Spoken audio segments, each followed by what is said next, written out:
itu kepada siapapun, jangan sampai membiarkan anak-anak muda kita, ibu-ibu kita yang akan melahirkan anak-anak juga dilahirkan di dalam situasi yang kurang akhlak. Itu bertentangan dengan budaya Indonesia, bertentangan dengan ajaran agama, bertentangan juga dengan tata hukum Indonesia. Dari Menko Polhukam yang menyatakan membiarkan mak-mak, ibu-ibu melahirkan anak yang tidak berakhlak adalah dosa besar bagi bangsa ini. Ingat, ibu-ibu dan mak-mak, dan itu pernyataan diutarakan nggak lama sesudah debat dengan cawapres. Coba kita renungkan, maksudnya siapa itu ibu-ibu?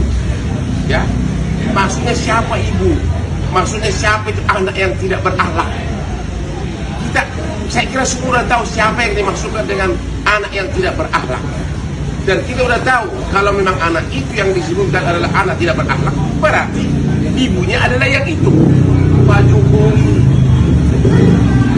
aduh, kenapa sampai hari ini belum diganti Menko Polhukam?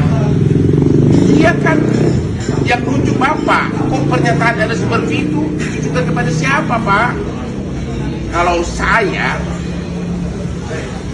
Kalau itu dinyatakan kepada keluarga saya akan lapor, saya akan ambil tindakan hukum. Ayo Pak Jokowi segera bertindak. Ini demi kepastian hukum di negeri ini. Kita perlu Menko Polhukam yang ada waktunya mengawasi penegakan hukum.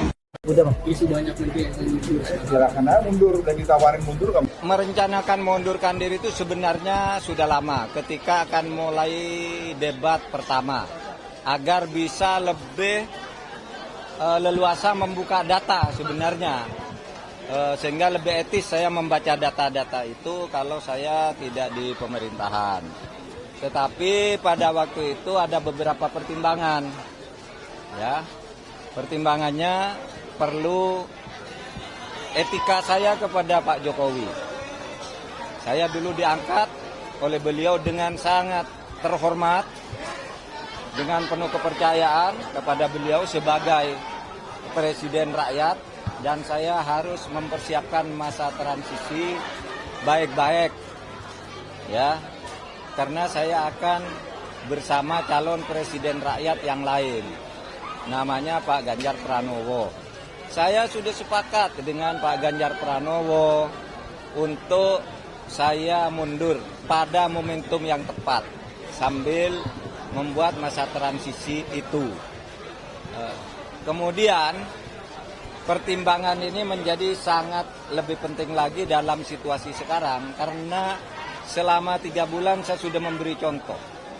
Sebagai menteri yang menjadi calon, saya tidak sedikit pun menggunakan fasilitas negara ketika untuk kepentingan kampanye. Kemudian juga, ya, saya juga tidak minta protokoler yang lebih dari yang ditentukan oleh pemerintah, oleh KPU dan sebagainya, sehingga saya juga tidak pernah minta penjemputan, didampingi pejabat atau apapun, kecuali yang melekat secara hukum kepada saya diberikan oleh pemerintah. Dan ternyata di dalam perkembangannya saya melihat banyak atau adalah gejala-gejala di mana pejabat tidak se-fair saya di dalam melaksanakan tugas.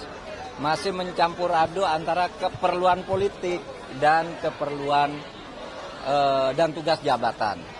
Sehingga saya sudah merasa memang ya saya harus konsekuen untuk menyatakan bahwa saya akan menentukan sikap pada saatnya dengan baik-baik.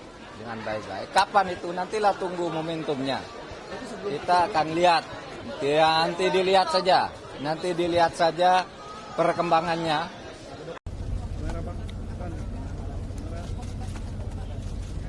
Ya, itu hak dan saya sangat menghargai.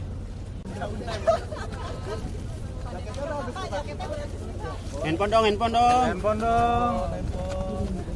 Pak Prabowo izin rapat lagi, Pak. Nah, siap. Saya